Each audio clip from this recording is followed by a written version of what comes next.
Peace be to you. The greatest untapped reservoir of spiritual power is to be found in the Christian laity. It is mainly through the laity that the church enters into the world. Laymen and laywomen are the meeting place of the Christian and the non-Christian. They are the bond between the sacred and the profane, the religious and the sacred. The laity fulfills his Christian vocation in the world. When he comes to church, he receives life and truth and grace, but he receives them for service. Service in the world. And in the world, this Christian truth and grace and life of his comes into an encounter with other men who may lack it, or certainly its richness. A Christian vocation is the exercise of the ordinary manifestations of life in such a way that the glory of God is made manifest. There is, of course, a twofold danger. The laity are to be effective. They have to do three things. First of all, they have to be conscious of the fact that they are members of the people of God. They belong to a worshiping community. And then secondly, they must be theologically literate. St. Peter said they should be able to give a reason for the faith that is in them.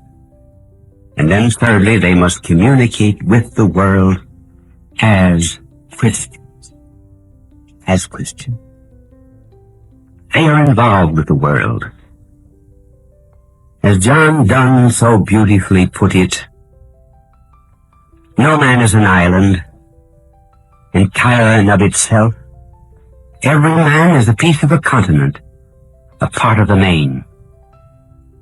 If a cloud be washed away by the sea, Europe is the less, as well as if a promontory were, as well as if the manners or friends of thine own house were. Every man's death diminishes me, because I am involved in mankind. Therefore, never send to know for whom the bell tolls. It tolls for thee. No one therefore can expect to fulfill his Christian vocation or attain any kind of personal integrity in the modern world who is not at home with computers, with slums, with races, with world affairs, with everything. Where the gospel intersects the world, it is the laity who stand at that point. As the cross stood at the intersection of the cultures and the civilizations of Athens, Jerusalem, and Rome, the laity crossed alien frontier. And they do this in the name of Christ. As we see the laity come into church on Sundays, we ask them, do they really love one another? Are they a unified element in the community? Are they coming together just to fulfill an obligation, trying to avoid immortal sin, rather than to come and strengthen and feed a life which they ought to spread? Are they seeking a kind of selfish sanctification, forgetful that our blessed Lord said, for their sakes do I sanctify myself? Will they be very much like everyone else that is around them, except for just this weekly habit of coming to church? When others look at this band of the faithful, will they think I ought to be like them, I ought to have their love and their truth and their inner peace? Too often it's just the opposite. For the laity, therefore, will have to come to a comprehension that our blessed Lord was not crucified in a cathedral, between two candles, but in the world, on a roadway, in a town garbage heap, at the crossroads, where there were languages written upon the cross. Yes, there were Hebrew, Latin, and Greek, but they could just as well have been English, or Bantu, or Afrikaans.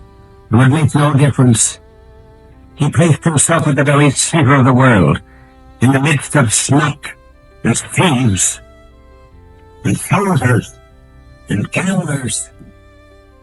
And he was there to extend pardon to them. This is the vocation of the laity, to make Christ known in the world.